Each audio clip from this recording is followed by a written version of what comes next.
नमस्कार, आप सभी देख रहे हैं जनता का सच। खबर आ रही है गोंडा से, जहां गोंडा केंद्रीय श्रम संगठन कर्मचारी व स्वतंत्रता फेडरेशन के 9 व 10 अगस्त 2023 अखिल भारतीय महापड़ाव के आह्वान पर उप श्रमायुक्त कार्यालय देवीपाटन मंडल गोंडा परिसर में ट्रेड यूनियनों की आयोजन समिति देवीपाटन मंडल गोंडा द्वारा एक दिवसीय धरना प्रदर्शन किया गया। Bureau report Arvind Kumar, Nanpara, Bahraich, Gonda.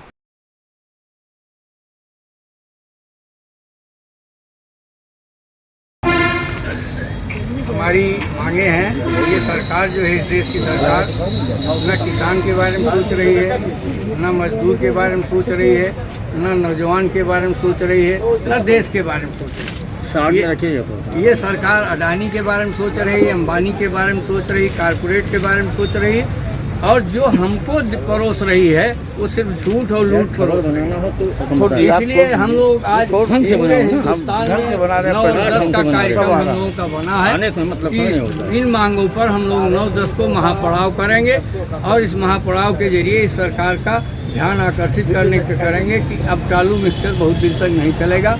हमको न्यूनतम वेतन किसी कोई भी हो, हिंदुस्तान भर में कोई भी हो, आपका पांचवा जो श्रम सम्मेलन की संस्तुति है उसके मुताबिक 26,000 से नीचे किसी को नहीं मिलना चाहिए। वो चाहे आंगनबाड़ी हो, चाहे संविदा का हो, चाहे आउटसोर्सिंग का हो, चाहे जिसका हो, 26,000 से नीचे कोई एक पैसे के नीचे का समझौता आज हमें करना नहीं है, क्योंकि ये समझौता हमारा 15वें श्रम सम्मेलन में कर, इसलिए 26,000 से नीचे का कोई समझौता नहीं होगा। दूसरा जो समझौता है कि हमारी पुरानी पेंशन से नीचे का कोई समझौता नहीं होगा। पुरानी पेंशन ही हम पूरे हिंदुस्तान के कर्मचारी और शिक्षक जितने भी हैं, पुरानी पेंशन हम लेके रहेंगे। वो हमारा, क्योंकि नई पेंशन तो ये धोखा है, जाल है, फरेब है। नई पेंशन में कुछ नहीं है। ये कहते हैं वो पेंशन है, हम कहते हैं 60 साल का कोई नागरिक जो है उतना पैसा जितना 40% कटौती कर ले रहे हैं, 40% कटौती पर उतना ब्याज वो किसी को मिलेगा। तो वो हमारे कटे हुए धन का ब्याज है। वो पेंशन कहना धोखा है, फ्रॉड है, जाल है। वो पेंशन नहीं है।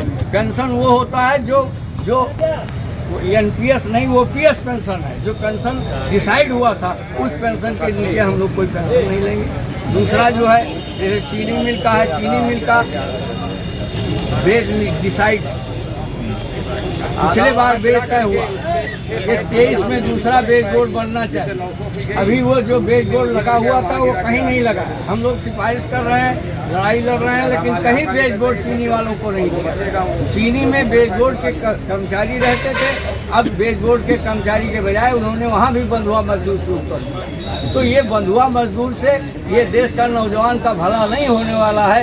इसको न्यूनतम बेच दीजिए, इस देश के नौजवान को न्यूनतम बेच दीजिए।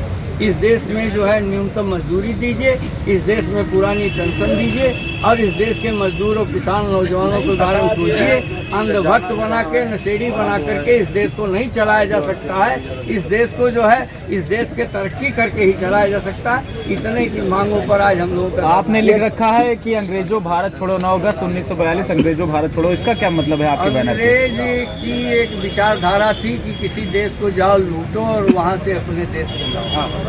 आज की जो विचारधारा हमारे नेताओं की चल रही है वो ये चल रही कि इस देश को लूटो, स्विस बैंक में ले जाओ, दूसरे 100 देशों में ले जाओ। आज इस देश को लूट रहे हैं हमारे विधायक, एमपी, एमएलए, मंत्री, संत्री, ये सब लूट करके स्विस बैंक में जो निकला था पैसा वो तो बड़ा